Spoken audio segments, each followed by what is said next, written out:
Hello, everybody. If you're watching the replay of this, just stick around for a few minutes. We've got to get the housekeeping out of the way, and I want to make sure it's working, so just hang tight with me for just a second. Because I said there's no people, and I feel certain that somebody is probably here. So let me go make sure it's working. Hold on just a second. This is June.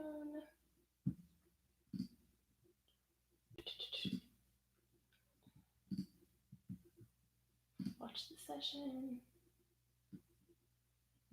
Play.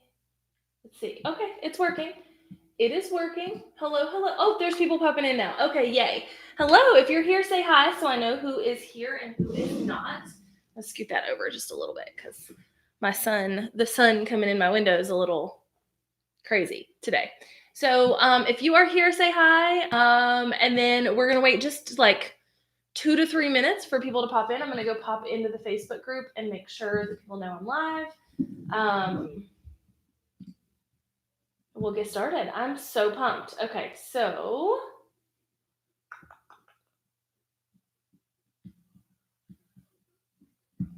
all right, we are live. Are you guys coming? All right, so if you're here, say hi. Well, there's Sarah. Awesome. Okay, I'm gonna wait just a minute. I don't know what's going on. I'm wondering if it's taking people a few minutes to hit play. Not sure, because I know there were a ton of people like excited about this training. So just gonna hang tight.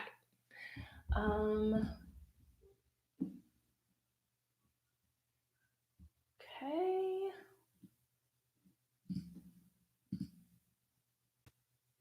Yay, hello Nicole. I think my counter thing is messed up because it's telling me that 0 people are here.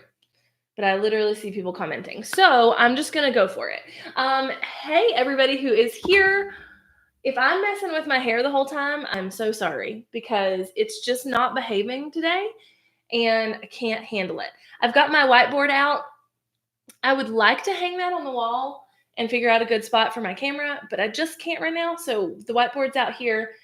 If you are watching this on the page inside of Kajabi, so when you go to stansberryhq.com and you log in that way and go to your June training and see this, right below this video is a worksheet. So it's a 2-page worksheet. One of them is a blank funnel map.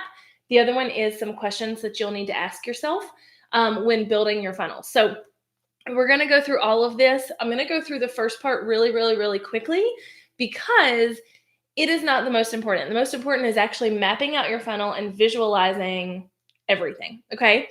So yay. I think I finally have people it like popping on. Say hi if you're here. Say hi if you're here.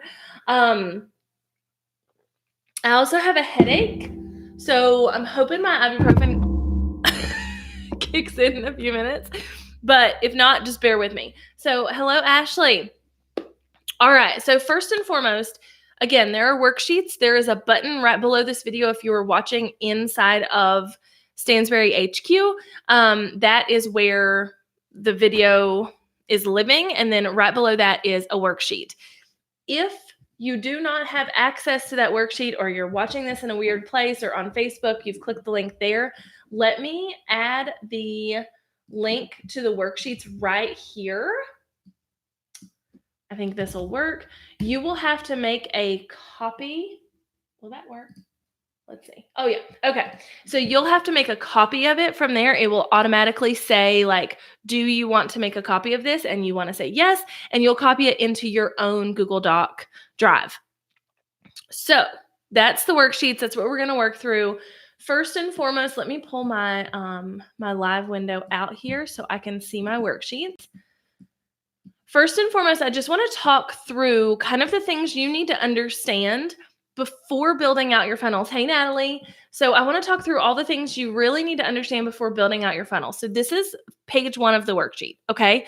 So first and foremost, we have to know where the person is going to end up. So on the whiteboard, eventually, they're going to come to an end, right? Oh, is that going to be backwards for you guys? Is that backwards? Okay, somebody tell me if it's backwards or not. That's so weird, Sarah. Okay, somebody tell me if this is backwards. Backwards or forwards? Backwards or forwards? Backwards or forwards? I can't write backwards, so that will be a problem. But it looks backwards in my camera. Okay, awesome. So eventually somebody's going to have to get to the end of your funnel.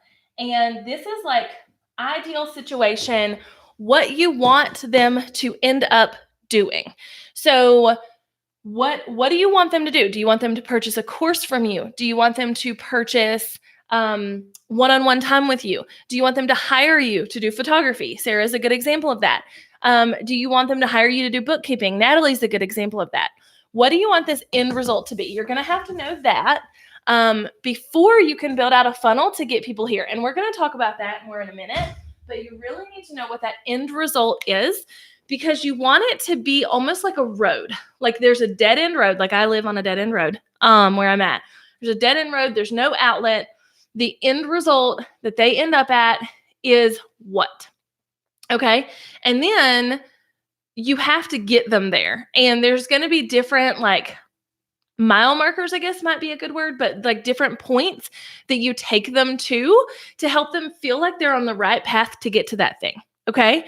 So that's kind of what a funnel is. A funnel is a road built to get the perfect people to come through your process to get to an end result. So you have to know what that end result is. And it's going to be different for every one of us. So let me run through some examples.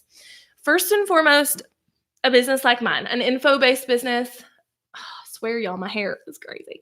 An information-based business where I teach people how to do things, right? The end result for me is going to be different based on what product I want them to purchase, right? So let's say it's the inner circle. I want people to go through a process and come out the other end an inner circle member so that they can be on these awesome trainings and they can do all of that. I know that that's the end result. When I was a web designer, I wanted people to book me. That was my end result. Now, here's the cool thing about all of this, and that is that everybody's funnels are going to be different. The process is still the same. It's just you have to think about your business, your customers, your processes along the way. And I'll explain. I'm going to try and bring in like every example I know how to bring in. And if I'm missing your business type as I'm talking about this, just hit me up in the comments. We'll talk about it. So you have to know what that end result is. That's the first thing on your little worksheet. What do you want them to purchase at the end? Now, I've talked about this before. Last month's training, was it last month? Yeah. Last month's training was all about finding your one thing, right? Finding that one thing that you're going to promote, finding that one thing that you're going to have people purchase from you and focusing in on that. That needs to be your end point right now. That doesn't mean you won't eventually have multiple funnels with different endpoints. So for instance, for me, which by the way, guys, and I will let you know how I like it and we'll let you know about it here if I love it when they start to do another round of it. But I am currently in Russell Brunson ClickFunnels One Funnel Away challenge. And I've heard very, very good things about this challenge.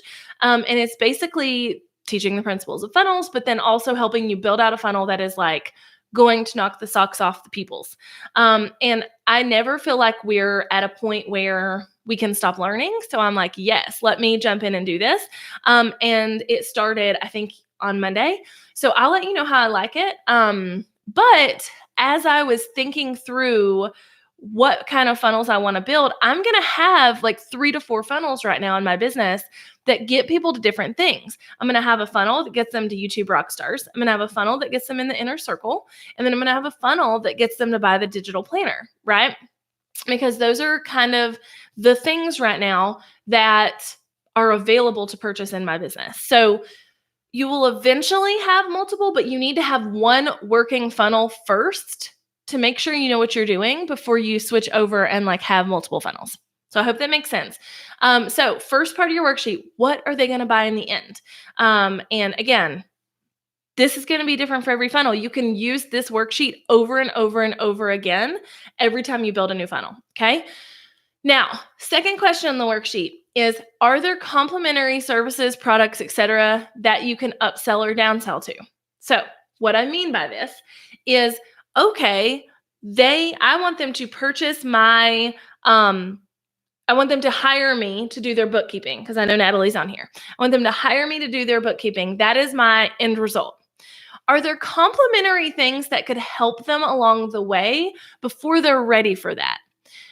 Do you have like a DIY your bookkeeping ebook, or do you have a worksheet or a Google Doc or something that they can work through that you could sell for $10 or whatever? Are there things that you already have or you could produce very easily that you could work into these funnels? Now, I want to start over for just a second.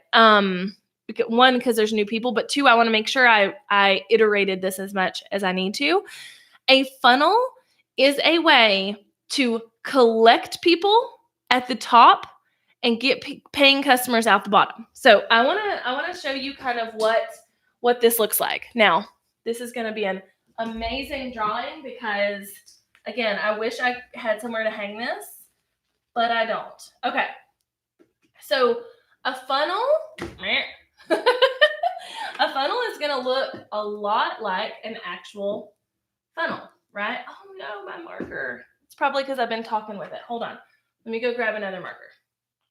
It's probably because I've had the lid off of it. Whoops. All right, let me get another one real quick here. All right, here's a green one. See if it works better. Yeah, okay, that'll work better. Let me erase that really quick. So,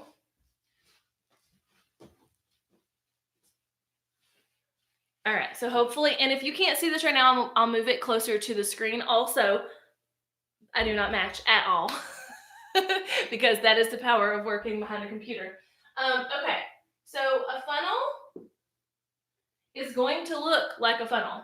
Okay, let me move it closer so that you guys can see it better. A funnel is going to look like an actual funnel, right? A funnel is going to be bigger at the top and smaller at the bottom because people have to get through the process of what you want them to do to come down here and be a purchaser. So let's just go ahead and say, like, right here, they are going to buy your products.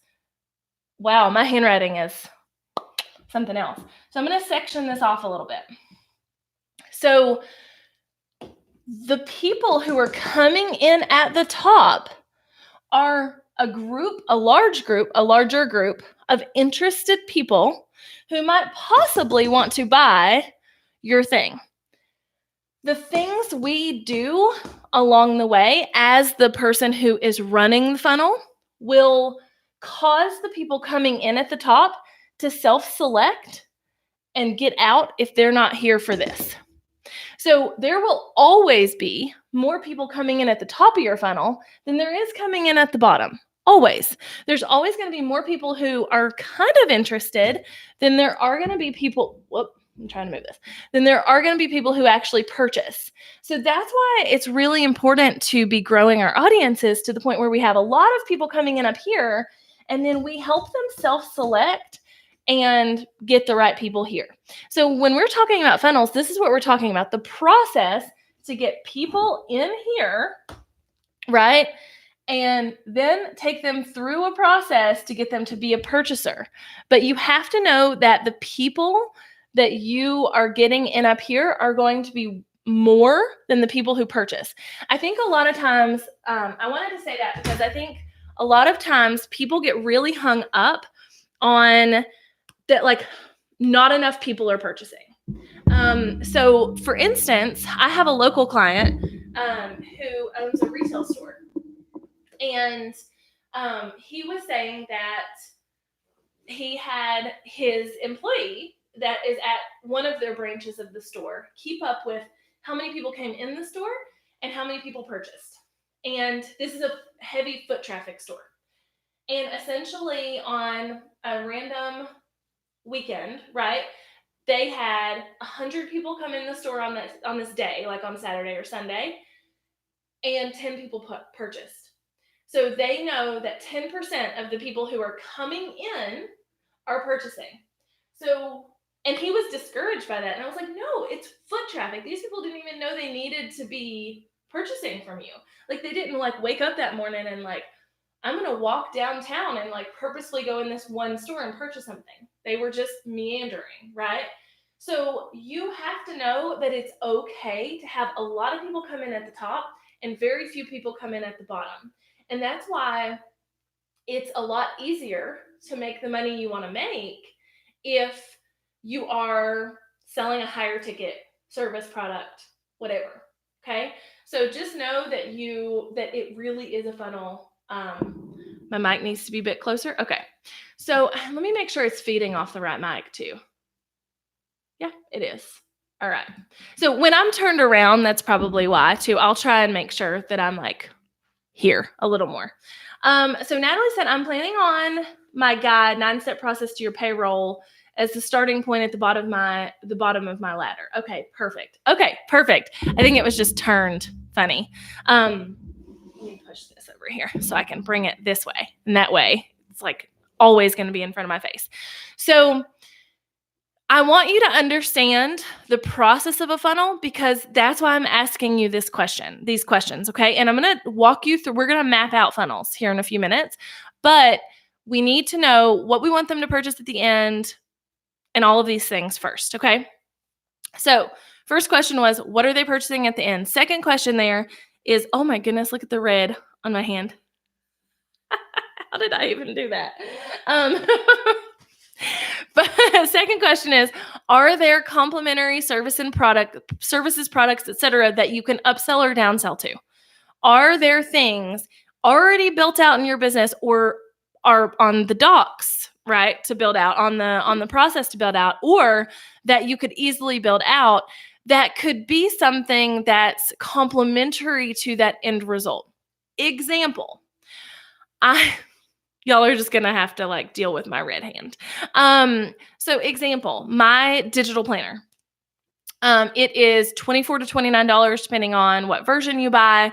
And the audience for it is a little different than the audience for, let's say, this Inner Circle or YouTube Rockstars.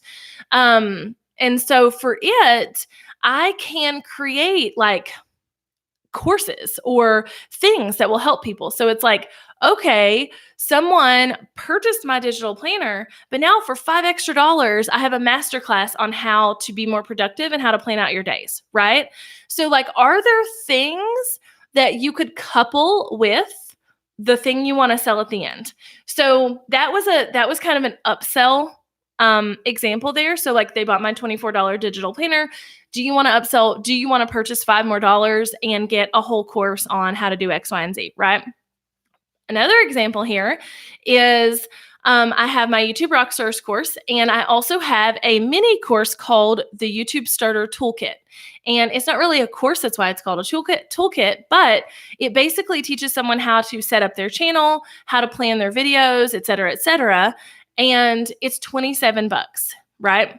So I can use that as a way to get people in the door where they learn whether they like the way I teach or not. They learn whether or not I know what I'm doing. They learn whether or not they're going to have the time, the energy, et cetera, to put into a YouTube channel. And then I can sell them the bigger course. So one of my funnels that I have running right now is specifically running to this $27 YouTube Starter Toolkit. And then from there, I offer them a deal on YouTube Rockstars, or I take them through a process, which I'm going to talk to you about in a minute, okay? All right, so that's the second thing. Do you have complementary services or products that you can upsell or downsell to? You do not have to have this to have a successful funnel, number one. Number two, well, there is no number two. That's like really what it is. Like you don't have to have smaller or bigger products that you can up or down sell to have a successful funnel. You can easily do that with one product and a funnel system. Okay. So don't think that that's like a necessity. So the third question on your worksheet is, who are you selling to? You have to know these people. You have to know them inside and out. And here's the thing. I don't think we've ever talked about this, at least in this capacity, but I want to tell you that this whole like ideal client avatar where you name her Lisa and she drives a minivan and has 4 children is bullcrap. Like that may be the ideal situation, but who are you actually selling to? Who are the real people who are going to purchase this thing? I recommend highly, highly, highly that if you are going to build out a funnel, if you're going to sell anything, that you find a real person who fits the mold of what you want to sell to, of who you want to sell to. So if I'm like, oh, I want to sell to business owners who are at a certain level in their business, who maybe have a product or service or whatever and don't know what to do with it or whatever, right?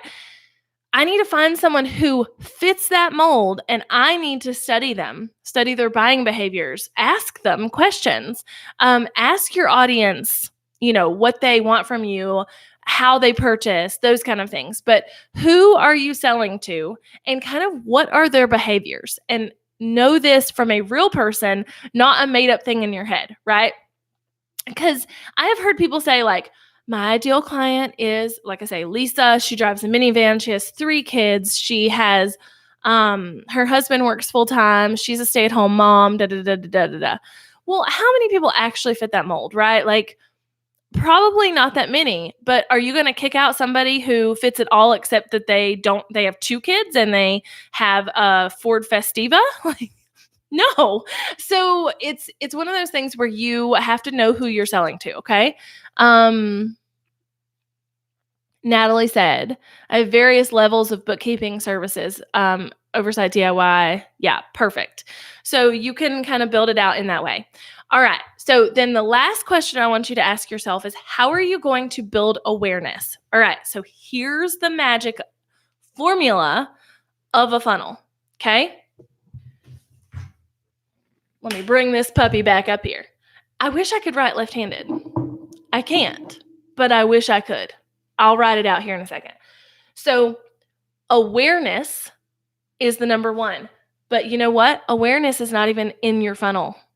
The funnel is when you get people in something, right? Like you somehow grab them and get them to be part of something. Awareness happens out here. So let me write that down. Oh, good Lord. Okay. Guys, okay, here we go. Nope, that is not even how you spell awareness, but we're going to go with it. So awareness happens out here.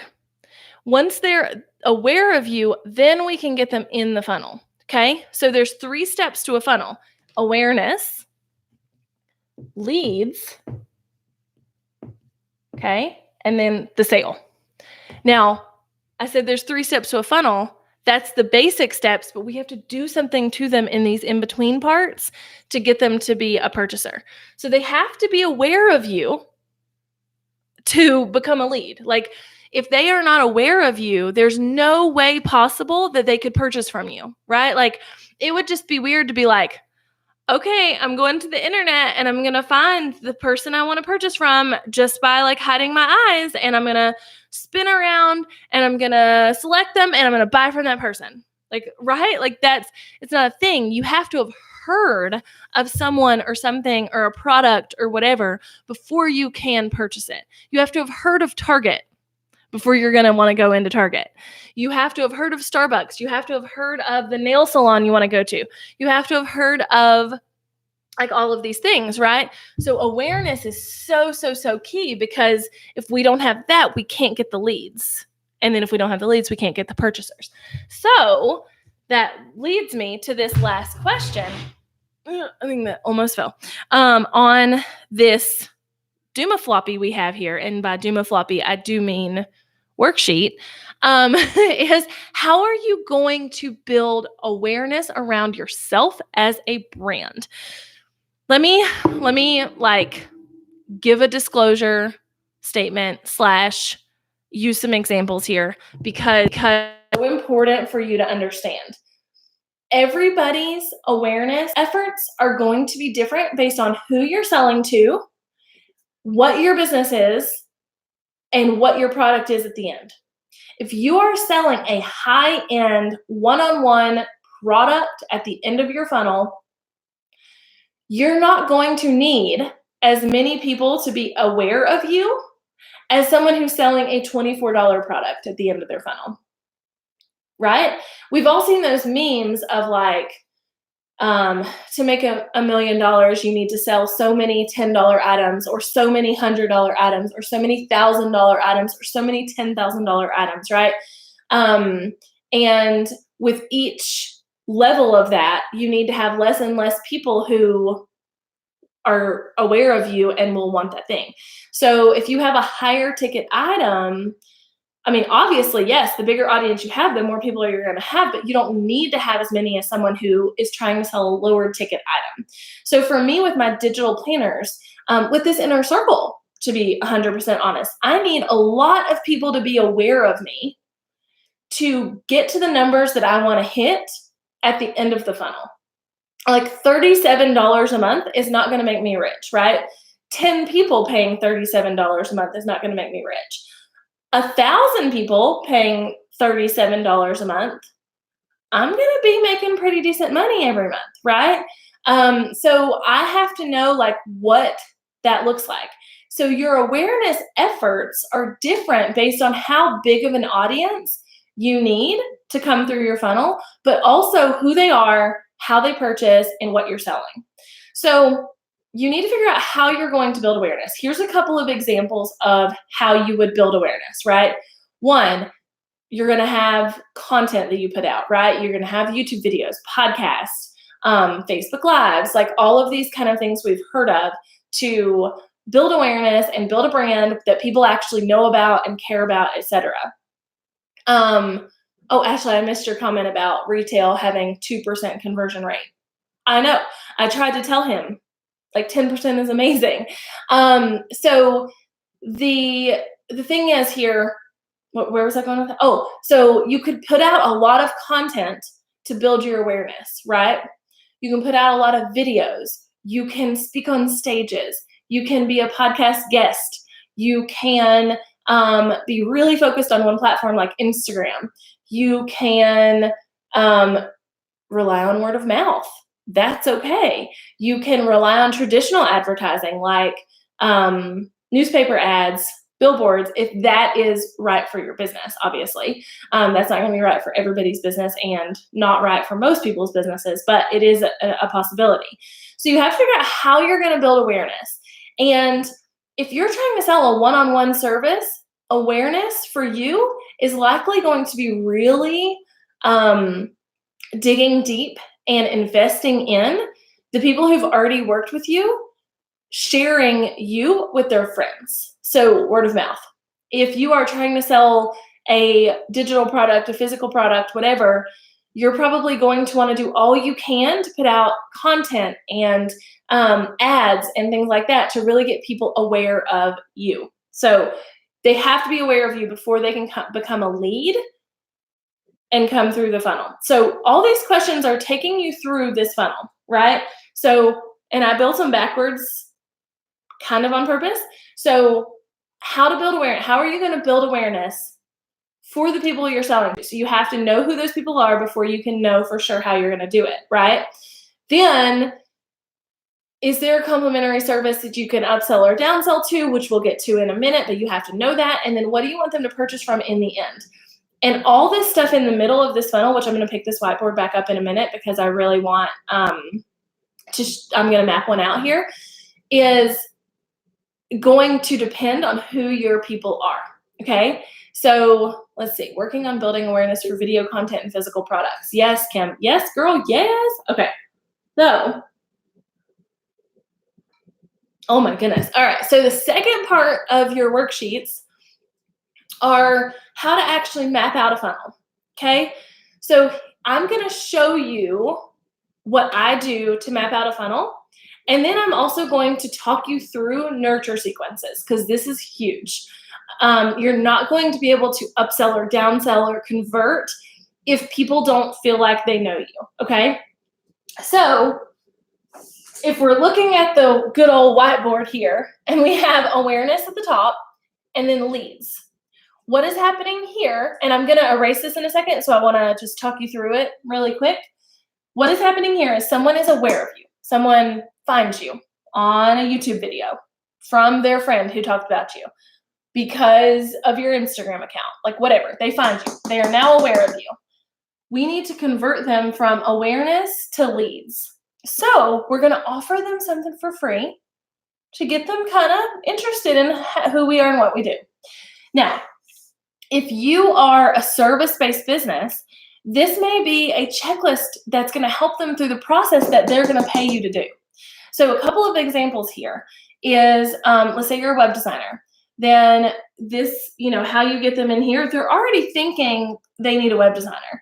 But how you're going to get them in here is giving them a checklist of all the things that they are going to need for their perfect website, or the 10 things you need to make sure your website converts, or whatever, because they're not going to want to enter into a web design relationship until they're aware of what they need, right?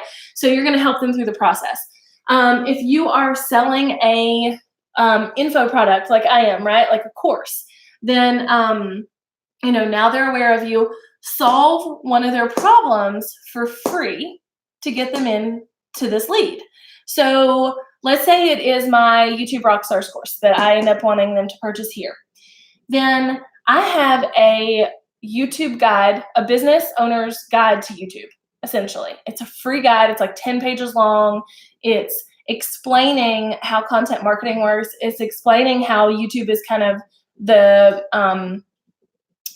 big dog in that space. And so I know that once they're aware of me, if it's the right people, that they're going to be wondering how YouTube could benefit their business. So I'm going to get them in here, right? And I'm going to say, hey, here's a ebook or a workbook or a guide or whatever that's going to help you figure out how you could use YouTube in your business. So that's my lead. Let's say you're a retail store, right? Then, okay, now they're aware of you. A lot of times with retail, it's going to be a coupon code, right? Oh, I was like, what is that noise? My kids are upstairs, so there could be cameos, by the way. I meant to warn you guys about that in the beginning, but there could be cameos by children, and I heard a toilet flush upstairs. It's like right above my office. Okay, so a lot of times with retail, the leads are signing up for an event maybe at the retail store, but a lot of times the leads are coupon codes or some kind of something that they have to take action on. Like I say, I work with a local retail store here, and what we do a lot is like sign up here to get a free gift with your purchase, or sign up here to get 10% off, or sign up here to do X, Y, and Z, right? So somehow or another, you need to get them to sign up and be a lead. If you are not aware of this, none of your social media, those people who follow you on social media, they are not your leads. Your leads are the people on your email list. Your leads are the people who have opted in to a relationship with you in some way and are more invested. So you need to find a way to get them to do that. The only people you own, not actually, you don't actually own them, that would be weird, but the only people that you own in your business, the only leads that you own are the people on your email list. So it can be really hard to sell to people when they're not committed enough to even do this step, right? So we need to get them to pay us in a currency that's not dollars before they will pay us in the currency that is dollars. So take them from awareness to paying you with their email address, because that is something they hold sacred, especially nowadays, because we have such inundation. To get through that lead. This could be a free webinar. This could be a free challenge. This could be a video series. I mean, the possibilities are limitless here, but get them to give you their email address to create a lead. Natalie said, what are your feelings on a free guide versus like a $17 guide? I've had other coaches say I should charge to make sure they're interested. So I'll go over that in just a minute in depth, but it's going to be different for every business, and you need to test it. I will say that.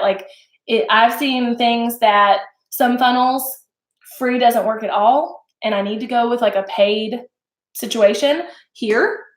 And then I've seen funnels in my own business where that doesn't work at all, and I need to go with a free situation there. So we'll talk about that in just a second. So, okay, awareness, leads, but we have this here. This here is going to be one of two. I swear, me and this marker are going to go to town. I'm going to write this down and then I'll turn it around. So it's going to be one of two things here. It's going to be a nurture sequence, and I'll talk about that in a second. Whoop. And or plus also a low-priced offer. Okay. And that's kind of what Natalie's talking about. So I'm going to get into that a little bit. My handwriting is normally better than this, but I also don't take a lot of time to write things. Anyway, okay, so a nurture sequence is key in getting people through your funnel. A nurture sequence can be done via email. It can be done via ads. It can be done via Messenger bot. It can be done via video series. Like, the possibilities are limitless too. Also, my foot is making a noise on my chair. I am not tooting. Farting. I don't say tooting. Okay, so this nurture sequence is key though. You can't, okay, so let's use it in a dating analogy, because that's always been my favorite. Ever since I started explaining funnels, dating analogies are my absolute favorite. You would not ever, I mean, I hope you wouldn't, unless you're like desperate or drunk. Let's put that out there. So, not in your right mind. You would not ever walk up to a dude in the bar, right, and be like, "Hi, I'm Jessica. Do you want to have babies and get married tonight?" Right? He would be like, "You crazy is what you are. Bye." Like, that is not going to happen. You have to treat your funnel like a dating process. You meet them at the bar. They're aware of you. You have the first date. They like you. You take them on multiple other dates, right? You introduce them to the parents, and then you put a ring on it. And that's kind of how your funnel is going to be structured. Dating is very much so what you want to do with your audience. You want to date them. You want them to feel like you are invested in them. You want them to feel like they know you so well that they would feel comfortable letting you teach them the thing they're trying to learn, letting you sell them the product they're wanting to purchase, et cetera, et cetera. So you're going to have, when I said one of two things here, yes, I have an extra doohickey on my funnel. We'll just ignore that. When I said one of two things, what I mean is you're always going to have this nurture sequence. Always. You're not always going to have the low-priced offer. Not always. So, and here is the thing with funnels. You do not, like, your first one is not always going to be your best one or one that even works. Everybody's audience is different. I could have a funnel where people are aware of me. They come in through a free whatever. I take them through a nurture sequence. I sell them a $12 product. And then I turn around a little bit later and I sell them a $1,000 product that works super well for me. And that same funnel may not work for another person who's selling to a different audience or who sells in a different way. So everybody's funnels are going to be different in a way where we have to figure out how long this needs to be and if this needs to be here. And that's going to be with testing. You have to test it. So if you put out a funnel in your business where that doesn't work, you're getting a lot of people in here like you should, but not a lot of people are coming out, then it's time to reevaluate. The statistics on like how a funnel should work is very low. Honestly, funnels, you're probably going to sell to about 1 to 2% of the people who come in up here. Now, that sounds low, but let's say you have 1,000 people come in up here, right? What's 1% of 1,000? Is that 10? I'm going to assume it is. I was really good at math in school. I know you would never know that now. 10. So 1% of 1,000 people, 10 people buy a $1,000 course. It was well worth your effort, right? You just made $10,000 because you put this together. So it doesn't have to be, you know, a lot. It doesn't have to be something where that sounds like not enough. Let's say you sell a $5,000 website package. You are selling custom websites and it costs $5,000 for someone to work with you. Then if you get 500 people up here, 1% of them purchase, that's 5 people, but that's a $5,000 website design. You just made $25K. Yes, $25K. So this is going to be different for everybody. And I know it's like just out of screenshot, but it's just going to be different for everybody. And you have to test it and change it. Now, one of the quickest ways to test and change a funnel is by paying to play in this awareness category. So what I mean by that is running Facebook ads, running Instagram ads, whatever kind of ads that you can run or make sense for your audience to get people into this awareness piece and lead them to be a lead. After that, you can cut the money fountain off. So then you can see whether it works. So for me right now, remember I said I had a funnel that, and it's a brand new funnel. I'm just testing it out where they're already aware of me. So it's my warm audience. And I'm completely skipping this and this because they're already aware of me and have been through this before. So it's like my warm audience who've already done these two things. And I'm giving them a low priced offer and then shooting them to here. As we speak, I've spent about $12 on that ad to get them like to this quickly because they've already done this. It's my email list. It's my people who follow me on YouTube. It's my people who've been on my website. They've already done this part, right? So I've spent $12 to try and get them here. I've had 16 or 17 people click. Nobody has purchased this low priced offer yet. I'm going to have to leave it running until someone does to then see if it works in the way it's supposed to for them to go from here to here. So everything's going to be testing and changing, but this is just like the basics of it. So I'm going to erase this while I answer a couple of your questions that I saw come through because I want to map out something for you as well. So Nicole said, what are the numbers for the amount of people that see your opt-in to sign up for the opt-in? So it really does depend. And it's getting harder and harder. Whoa, that is really washing me out. I'm sorry. Here's the thing too. It really depends on your audience. It is getting, so there's a difference between a sophisticated audience and an unsophisticated audience. And that sounds horrible. That's not what I mean. A sophisticated audience, when I'm talking about that, is that they are in the marketing world / in the business world, and they're aware of the tactics that you're using to get them to the purchase, right? They're aware that you're trying to get them to purchase something from you. And it's harder to market to that person. So if you're marketing to business owners, it's going to be harder for you to get people in a funnel and sell the things than it would if you're using the same processes to sell to people who are not sophisticated in marketing. So it really, really does depend, Nicole. I will say that I hope that every time I send out an email, that let's say 30% of my email list opens it, right?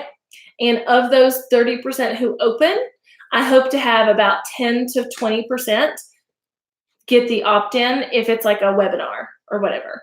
If I'm running an ad, then, I just kind of have to test it out and see. Like I say, right now I've had 16 people click, but nobody's actually purchased the $27 thing. So you have to test it out. But I would say a safe bet is around that 10% mark. Yeah, I'm at about 10%. So a safe bet is there. So like if 1,000 people see your email, your blog post, there we go. If 1,000 people see your blog post and it has an opt-in in it, and you've done a good job of showing them what that opt-in is and how it can help them, then I would say somewhere around that 10% mark is a really good mark to go with. Ashley said, what kind of ad retargeting for leads or cold audience? So it depends on the funnel. It depends on where in the funnel you're trying to get them in. So in that funnel I just had, right? Am I trying to get them to be aware of me? Then I'm probably going to go for a cold audience. Am I trying to get them, they're already aware of me, but I want them to be a lead. So basically I'm running it straight to an opt-in.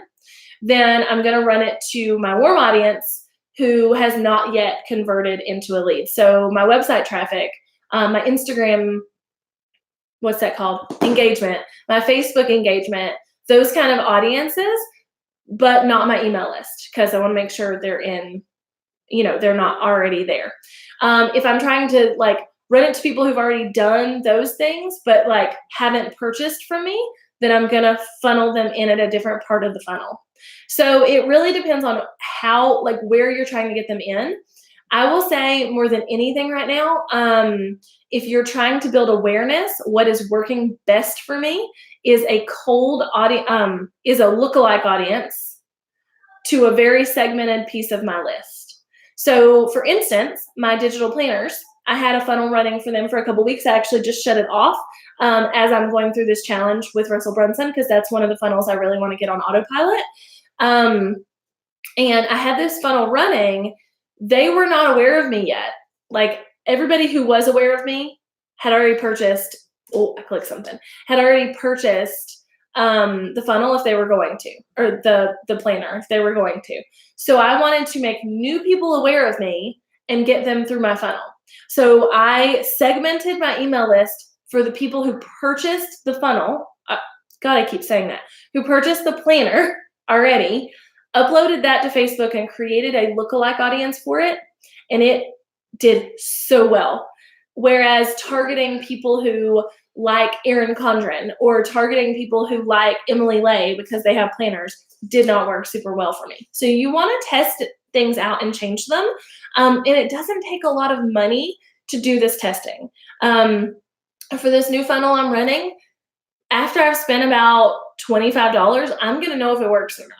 Because if it doesn't, if I'm not getting at least 2 to 3 people in for that $27 small thing for like $25, it's not worth it to me. Does that make sense? Because it's $27.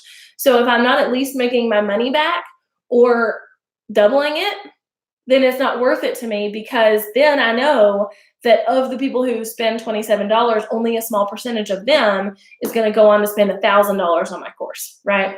So, okay, so I'm going to talk through this and then I'm going to show you, because I don't want to turn away from my microphone too much. So first and foremost, can you or have you done ads on LinkedIn? You can't do ads on LinkedIn.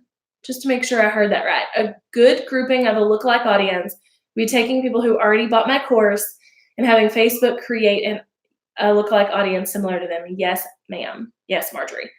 Margie.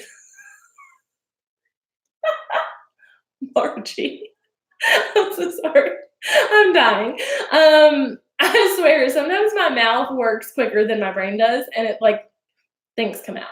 But yes, absolutely. There is a limit. I think you might have to have 100 people on that. Your mom named you Marjorie and you go by Margie? Interesting. Maybe I knew that subconsciously in a second life. But yes, a cold audience built from people who've already purchased from you are golden right now.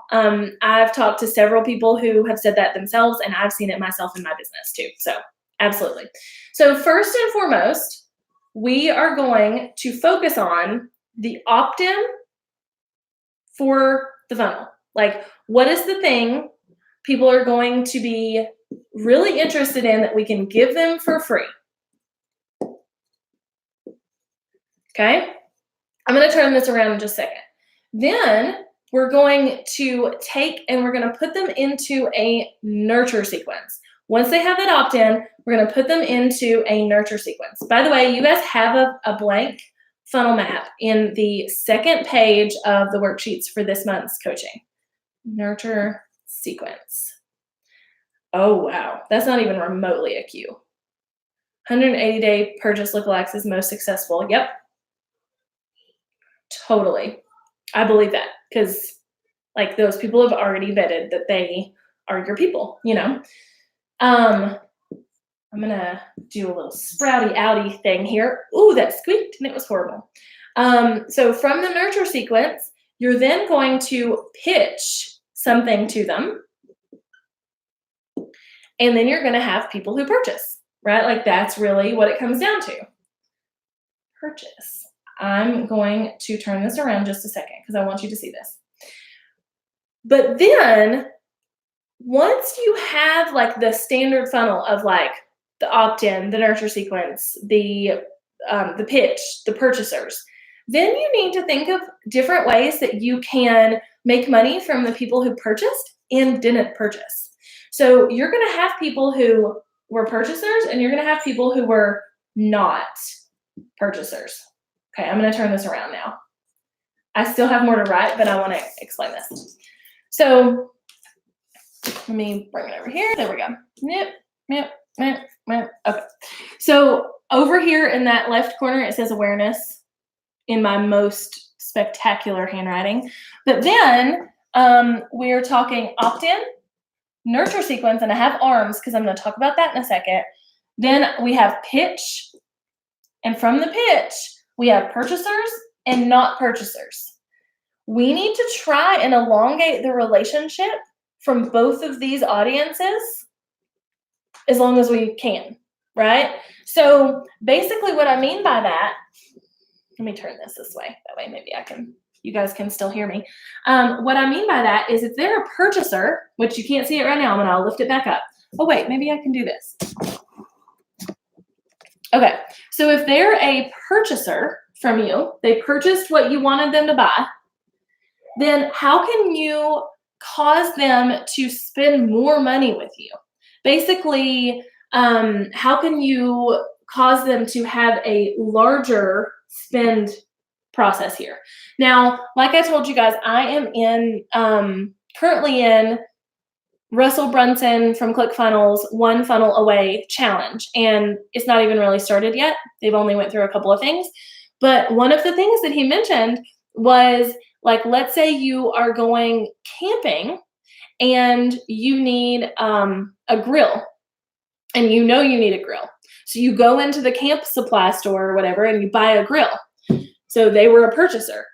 Well, then a good salesman would then say like, oh, well, don't you need hot dogs and buns and hamburger meat and the flipper thingies for the grill and like all of this stuff, right? Like, so you can upsell them here from the thing you want them to purchase and cause the dollars that they spend with you to be way more than they would have originally if you hadn't done that.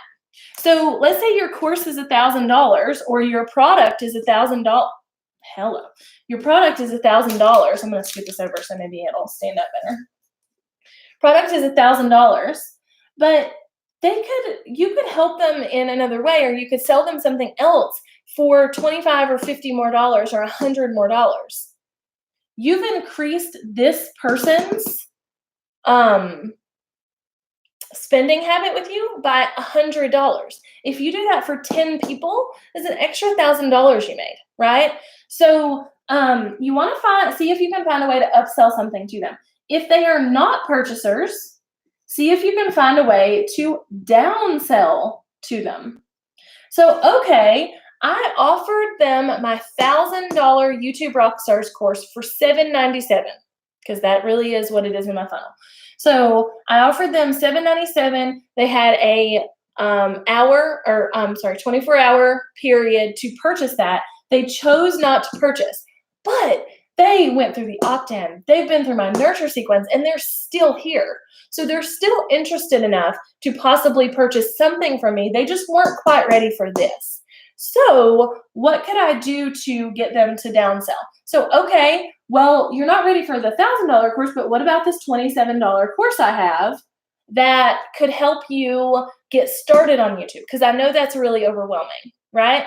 And then you can almost like take them back through the process and back down here, if that makes sense. So this, again, treat this like a road. So, okay, they bought this $27 thing. Oh, awesome. Okay, so then you can split that off. There's purchasers and non-purchasers of that, right? So there's, I'm just going to do purchasers and not purchasers because check mark and X. And then how could that split off? Now, we're getting really intricate with this.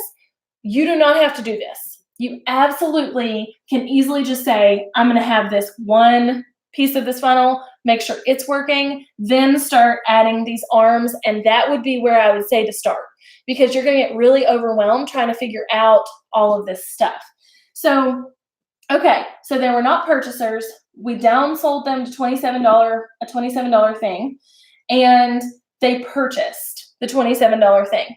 So now we almost need for them to go through another nurture sequence, right? Because we want them to understand that we're invested in them getting success from this $27 thing. So you could send them through, and so from here, they're almost going right back over here and then back down, okay? Now, if they weren't purchasers, this is getting real messy.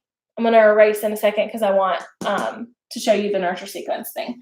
But if they weren't purchasers of the $27 thing, you've pitched them your $1,000 thing, now your $27 thing, and they weren't purchasers of that either, then you need to have a separate nurture sequence for these people that really just pours into them in a way that makes them feel like you still care, even though they didn't buy from you. Because those people will end up buying from you a year from now. So you need to have another sequence just for them that's like, I get it. I totally get that it's going to be, $1,000 is a big investment, or like whatever their objection is. Here's what I want to do. Let me help you for free. Here are 5 things that will help you get started on YouTube right now. Blah, blah, blah, blah, blah. Take them through that and then spin them back in. Like, it's kind of an ever-going cycle for the people who don't purchase from you, okay? Where did my Doom of Floppy go?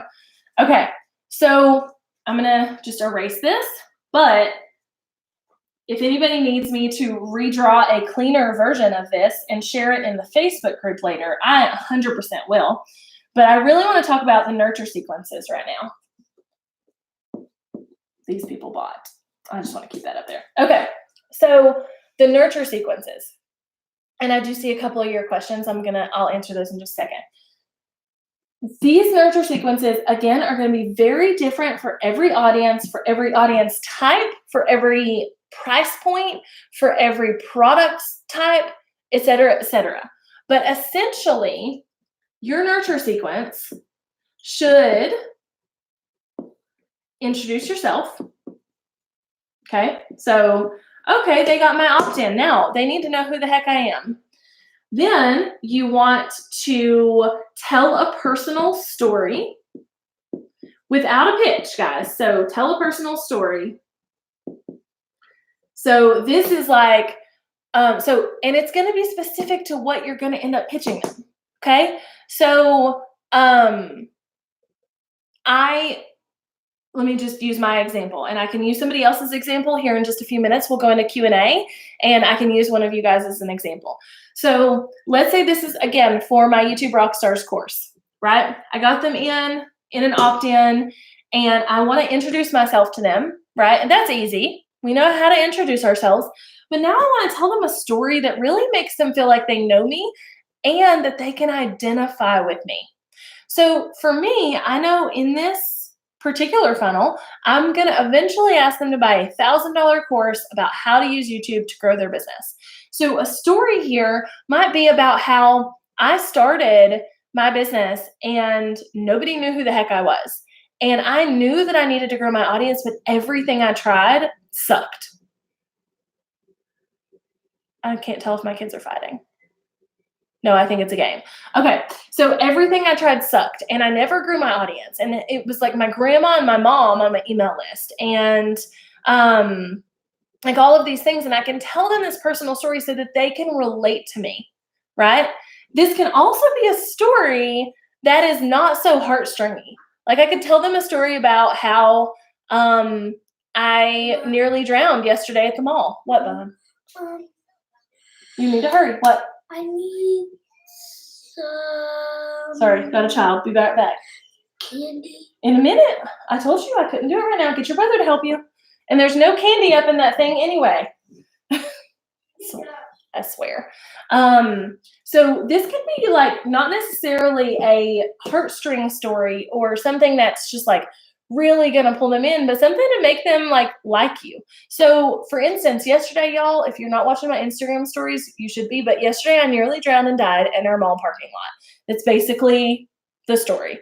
But I could tell that story and have them relate to me in like a very personable way, right?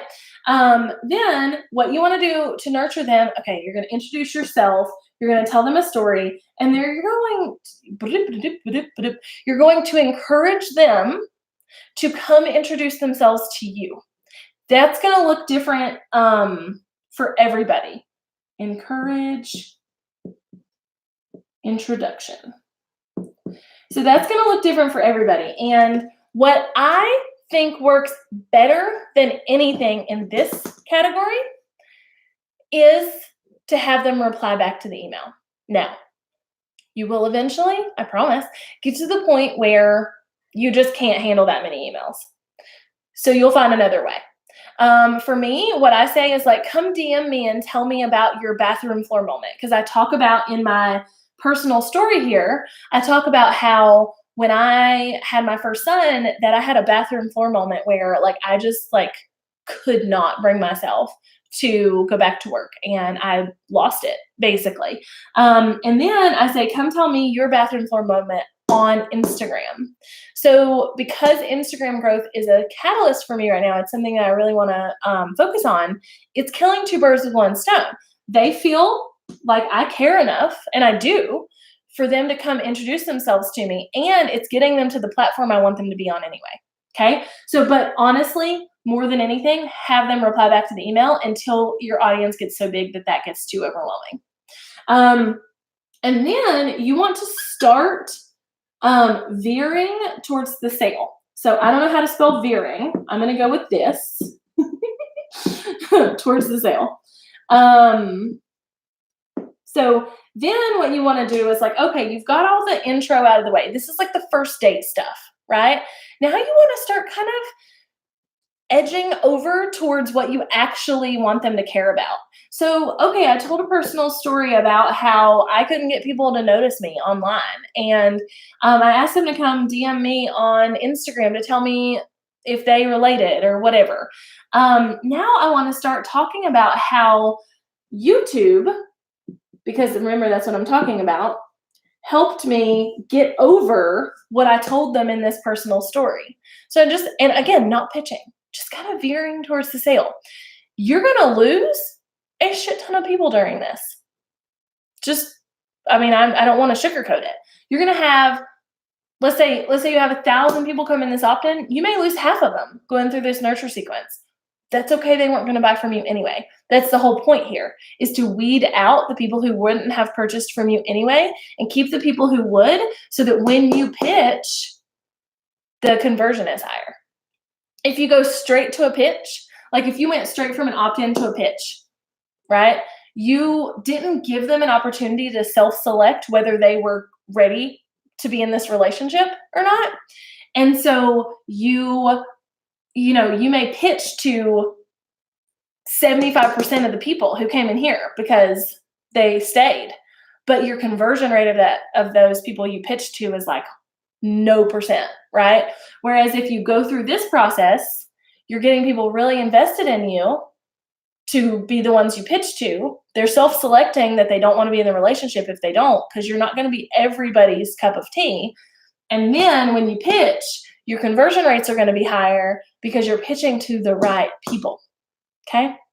So here's a couple of things I want to tell you and give you. One, I will redraw the like intricate funnel for you that I had drawn out here. And I will put it up in the Facebook group. by the end of the day. I'll redraw it as soon as I get off this call. And then I have, and some of you may have it because I've given it away in the past.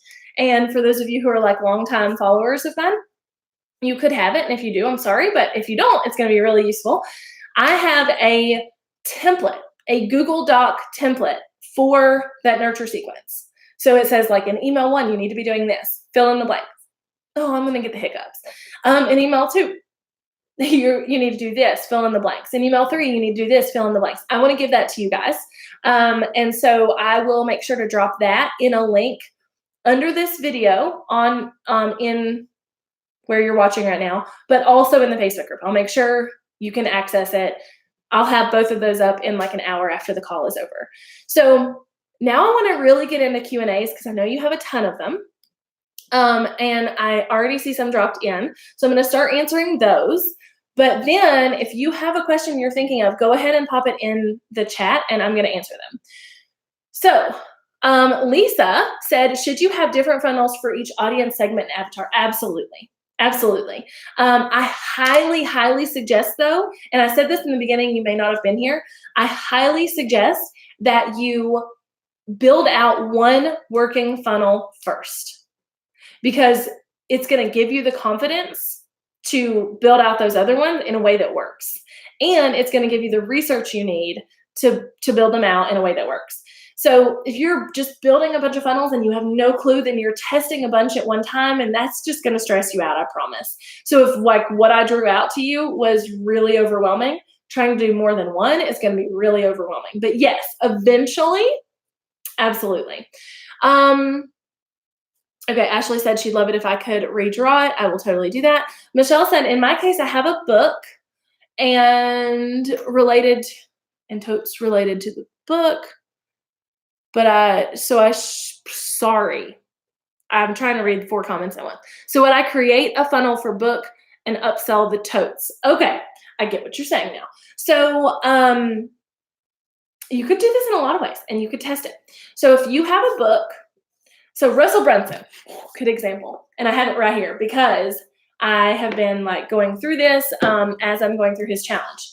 So this is just one of his books. He has multiple, but so this book, when he sold and released this book, his funnel looked like, get my book for free, just pay shipping. He gave away the book for free. Then, and you just had to pay shipping, right? But then the rest of the funnel, the upsells, were like an audio file of him teaching. I don't remember. There was a bunch of stuff. So not only did I get the book for free, but I got upsold to different things. So you could do that, right? You could do like, get my book for free, just pay shipping, and let me upsell you to the tote. Or you could get them in with a free chapter and then sell them the book and upsell the tote. You could get them in with the tote and upsell the book. Like it really is you want to test it and change it. Everybody's audience is going to be so different, but what I would encourage you to do is to sit down and map out like 5 different funnels for the same product and then just start testing and seeing which one works best. Okay. Offer my non-purchasers. Michelle said, since the book is a low sell item, I'm not sure what I can offer my non-purchasers, maybe the audiobook. So if it's a low sell item, then your non-purchasers they need to see that they actually want it. The goal is still that they will come back and buy this thing, right? So the goal is still that you're going to somehow talk them into coming back and buying this thing. So if it is your book, then you could, a free story from the book. It could be a training that's based around the book. It could be that tote, right? It's like, oh, in the book, I talk about this. Like in chapter 5, I'm talking about X, Y, and Z, and I created this tote to go along with it. Sell them the tote without the book. And then keep them going down a nurture sequence that makes them more and more want the book, right? Ashley says, do you ever hire people to come up with content? As a boutique, my products turn in about 6 to 8 weeks. I'd love to hire people to figure out how to serve my list other than new arrivals notifications. Yeah, there are content writers out there in the world. I have never hired one because that is a strength of mine. If it wasn't, I totally would though. I do hire out a lot of stuff and it's stuff that is not my strength. So if you feel like you really need someone to come up with, the content that goes out to your email list, then absolutely that is something you can do. I have some recommendations too of some people to hire. So if you want those, let me know. Margie said, what's your feeling about offering a free part of a class to try out? I've only done that during a launch, but now I'm thinking it'd be part of a funnel. I think that's a great idea. On the sales page of the Inner Circle sales page, I have a clip. It's not the whole class, but it's a clip of one of my trainings from a month in CCG. So that is a piece that people can watch and kind of try it out. Now, there's also the option of trying, if you have a membership, trying it out for a week before you commit or whatever. So I will tell you, I'll be totally candid with you because I believe in that wholeheartedly. The funnel that we're going to build out for Inner Circle is very much so going to be that they come in, they get in the awareness, the lead, whatever, and then they can, for $1, purchase one of the previous trainings to watch. So they could purchase this one to watch. And if they like it, we're going to upsell them to the membership, right? So absolutely, you can do that. Ashley, I could do style guides, but I'd have to redo them every 6 weeks, and that's a ton of work. Totally. It's for a boutique.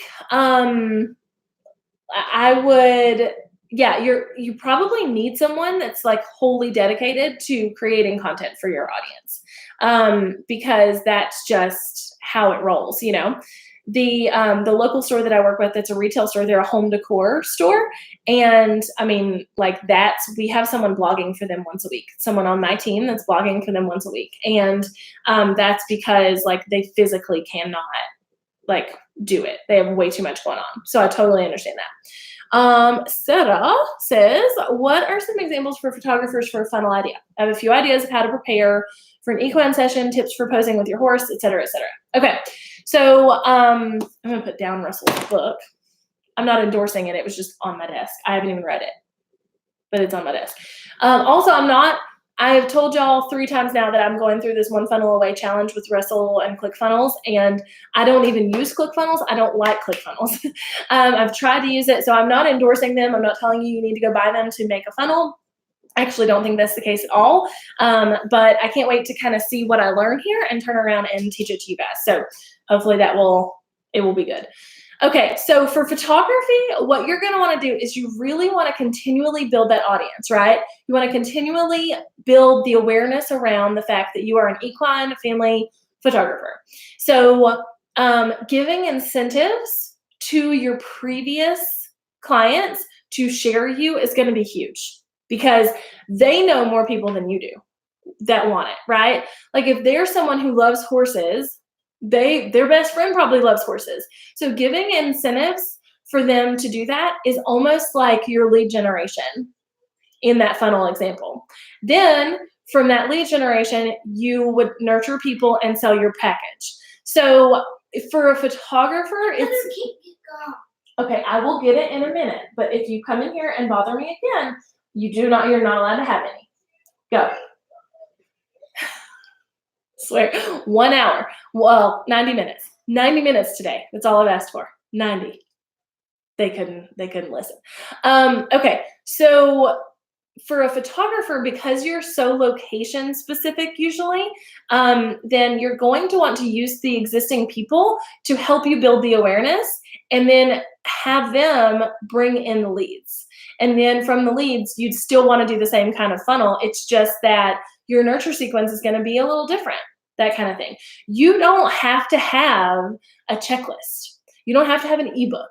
You don't have to have any of that. Your lead could easily be someone with a coupon code, or someone with like 5 free photos, or maybe your normal session is an hour and you're going to give them 90 minutes, whatever.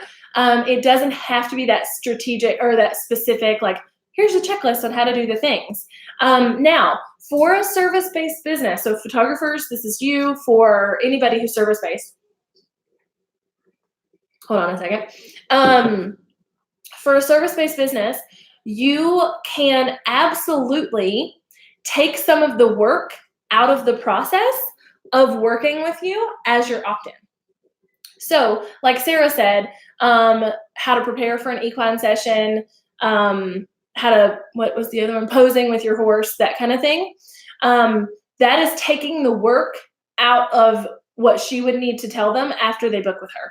So that's a great idea for opt-ins, for one. But two, a lot of times there's like pre-work that's involved or post-work that's involved with working with a service provider. I swear I can talk. So let's say you're a web designer, then one of the things that when I was a web designer that I would have my clients do while they were working with me was to write out the content that was going to be on the pages, right? Like what's going to be on your about page, what's going to be on your this page, that page, blah, blah, blah. And so it could have been an opt-in for me to say, like, these are the 5 main pages of your website and how to write the content for them. And then I can turn that around and be like, oh my gosh, you already have the content written. That takes out so much work for us. Let's get on a call. It doesn't always have to be, by the way, the pitch, especially for you service providers, doesn't always have to be a pitch and a buy now button. It could be a pitch to a phone call, a pitch to an email, a pitch to something that's going to get them to fill out a form. It doesn't always have to be like a pitch with a buy now button. That makes sense. What's your opinion on having your opt-in housed on a page with other opt-ins and paid products instead of delivering the opt-in through the email sign up? So there are services. Yeah, exactly. So there's a service called Member Vault that does exactly that, Nicole. And the owners of Member Vault are great. I personally think that it's too overwhelming for most people. Yes. I personally think that it's too overwhelming for most people to be like, oh, well, I want this freebie, but look at these other things over here. I feel certain that in some instances and when done correctly, let's put it that way, when done correctly, that it works really well. The problem is most of us are going to set it up where, they go to a page and there's 52,000 opt-ins they could choose from, and also pays products and da-da-da-da-da, and the person is not going to understand what they were supposed to do there to begin with. What would be smart there is like, okay, I got them to come here because they wanted this checklist, right? And then they come to the checklist and they get the checklist, but then they see that there's like 4 other checklists that would help them, right? Okay, but they're strategic, right? So it's a checklist on how to pose with the horse. But then there's another checklist on how to coordinate outfits for family photos. And then there's another checklist on what you need to know before booking an equine session. So all of these checklists make sense, and that's not going to feel overwhelming, right? Then after they've grabbed those, there might be like one locked gated content over here that's like, a $12 ebook on grooming your horse before your photos. I don't know if that's a thing, but it's one thing. Exactly, Nicole. Like I think it's going to be really overwhelming if someone jumps in and sees like all the things and doesn't know what to do with it. I don't think it's going to help your conversion. I think it would just confuse people, honestly. So I love how my light pink letters are totally washed out. So it looks like my shirt says Owie, HWD. I don't know. It says howdy, by the way. If you've not seen me wear this shirt, it says howdy. So yeah, I think there's good strategic ways to use it, but it has to be very, very, very strategic. If that makes sense. Any other questions from anybody? I know this was a lot. I do. I'm aware of that. But I also can promise you that it works. I've had funnels where the opt-in and the pitch happen within an hour of each other. I've had what I mean by that is like you opt in to be on a free webinar I'm hosting, and then I pitch at the end of the webinar and make sales. So, and the thing about webinars is you almost do all of this in the process of hosting a webinar. So it's like they opt in. Let me get this back over here. They opt in. That was their opt-in, was their seat to the free webinar. No wonder my hands are so dirty. I keep marking on myself. They opt in. That was their seat. And then on the webinar, you introduce yourself. You tell a personal story. You encourage them to introduce themselves in the comments. You veer them towards the sale and you teach them something. They learn to know, like, and trust you, and then you pitch. And that all happened in an hour. And it's still a funnel. It's still a funnel. And then same thing. If I've ever done a live, even not a live webinar, but like an evergreen webinar, whatever, I have, took them through this process during the webinar, and that I still do the purchasers and the don't purchasers. If they purchase, they're upsold to something. If they don't purchase, they're upsold or they're downsold to something. I still do all of the pieces of the funnel. It's just that was like a speed dating situation, right? Got some homework.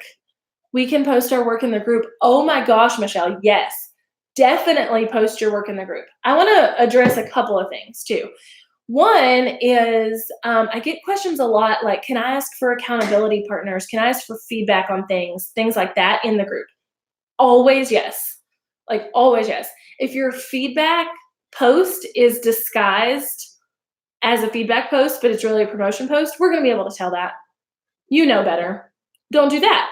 But this group is here for you to, one, get strategy from me, and two, have your peers help you and get feedback from me and your peers and all of that stuff, right? So use this as that place. I want you to feel like the $37 you're spending a month is well spent because you got a community and you got a mentor and you got this and you got that. So always yes there.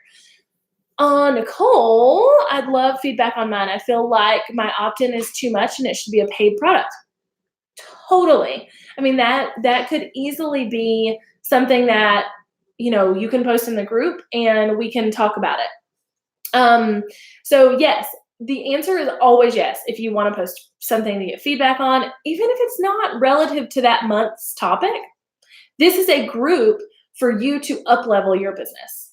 That's what this group is for. So even if it is not like relevant to funnels or whatever next month's topic is going to be, I'm choosing between a couple right now, or whatever, that's okay. Like post it in the group and get the feedback from myself, from your peers, etc., because that's what the group is for.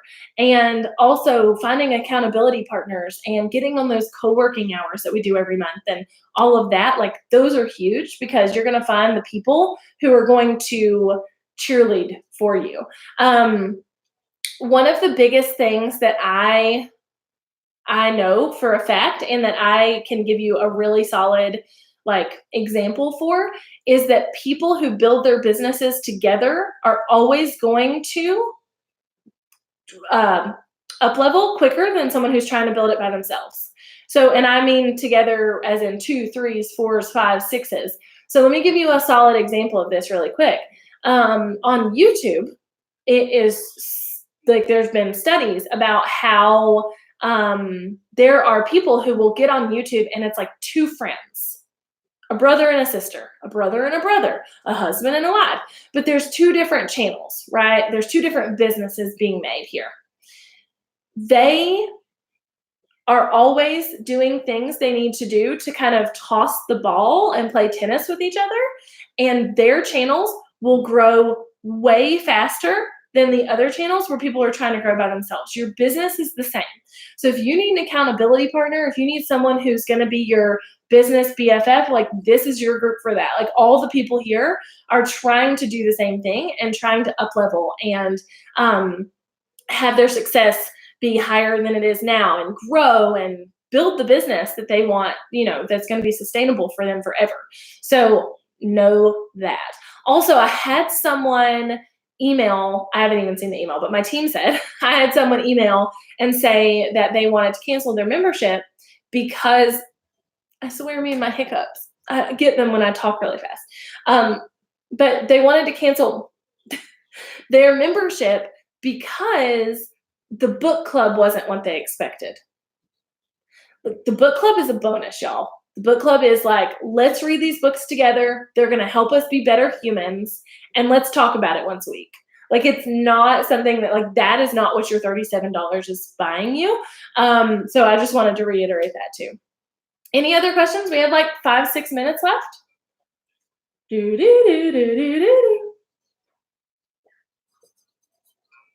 My poor app cup.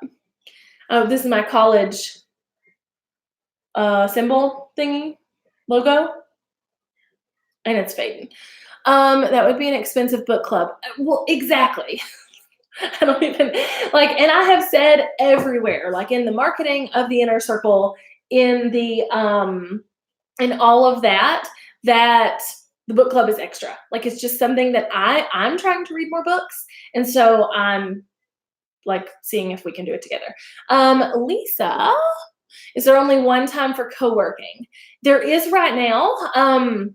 Again, if you want to co-work with somebody and you want to do it once a week, find you a buddy in here. Like, make a post in the group and see if more people want to get together to co-work like once a week or on an opposite week. So just know that, like, for the actual group and like what you're getting inside the group, there's only one time a month we're doing co-working. But it's so powerful. I love those co-working hours. So Margie says, I'm looking for a new VA. Wonder if there could be a listing in the group of who does that. That way members can look up other members that might be a good fit. Oh my goodness. Such a good idea. Let me write this down. Let me write it down. Directory. Okay. So what we can do is we can absolutely create like a document in the group where everybody can go in and put their business under a certain category. I think that's perfect. Thank you, Margie. I'll make sure we get that done really soon, because this group is like, my main thing here is I want to pour into you guys knowledge that's going to help you have a better business. That's really like my main goal. I want to like give you everything I can give you to help you have a better business. But for $37 a month, I can't possibly be in here coaching every day, right? Like, that's like not cohesive with the cost of what it costs for me to coach, right? So I really wanted to make sure that we're really diving in deep during these trainings, but that also you have the peers to help you in all the other weeks of the month, and that you have the co-working hour and you have all of this stuff. So anytime you have a suggestion, I'm open to it, because I want you guys to have this be a group where you're like, oh my gosh, that, like, I would never leave. Like, that's really what I want, right? I want this to be a group where you tell your friends about it and where you feel like it's the best group for you. So, and as long as it's not Jessica should coach more than once a month, I'm open to it. Does anybody else have any other questions? What I'm going to do, I'm going to erase this and redraw in a better way the funnel that I drew earlier. I'm going to post it in the group, and then I will also post those nurture sequence emails for you guys to have. Again, it's just a Google Doc that's kind of like a template where you can switch and change around words. You can put in what you need to put. So it'll say something like insert personal story here or whatever. Yeah. Ashley, there's no way we could even implement 2 of these trainings a month. No, I agree.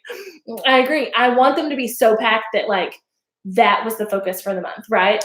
So yes, I'm so glad you feel like it was amazing. Yay. And again, I'm going through this funnel training right now with ClickFunnels and Russell Brunson. And if I feel like it was a very good experience, I definitely want to share it with you guys later. but I don't know yet. So yeah, funnels are fun. Funnels.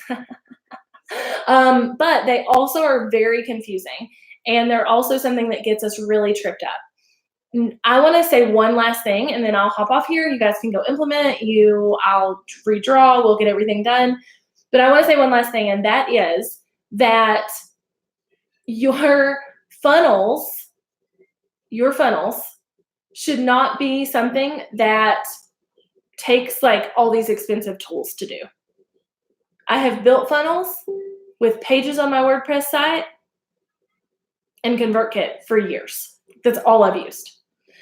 So you don't have to have ClickFunnels, Kajabi, Deadline funnels, whatever. You can use lead pages. You can use lead pages and ConvertKit. You can use like MailChimp. I don't like MailChimp, but you could use it. Like, you do not have to spend a lot of extra money to build out these funnels. These need to be something that work without causing you to have like 42,000 tools you have to use to make it work.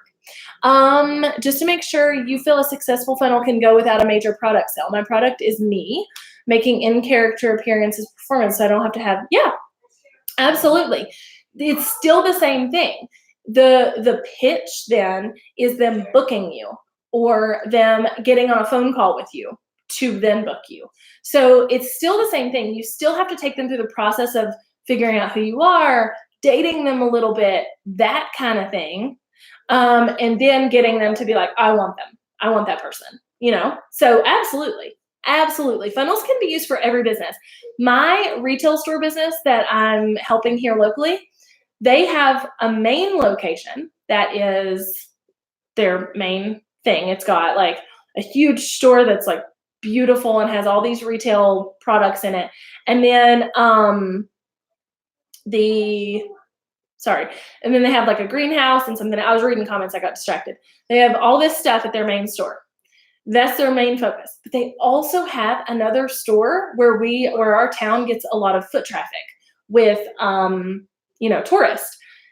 We are implementing funnels that cause people to go into the main store, or not the main store, the foot traffic store, and then take them from there to purchase from the main store, because that's the goal. So it's one of those things where it doesn't have to be a traditional business to work a funnel. Absolutely. Nicole said, a free study guide to the historic experience you're performing would be great. I agree. I mean, you don't have to have a buy now button at the end. You don't have to have crazy, crazy expensive software. You just have to have the process built out and know what you want them to accomplish. In the worksheets, one last thing, and then I'm gonna go. In the worksheets, that's a blank funnel map for you. Use it over and over and over again. Like, what's the opt-in?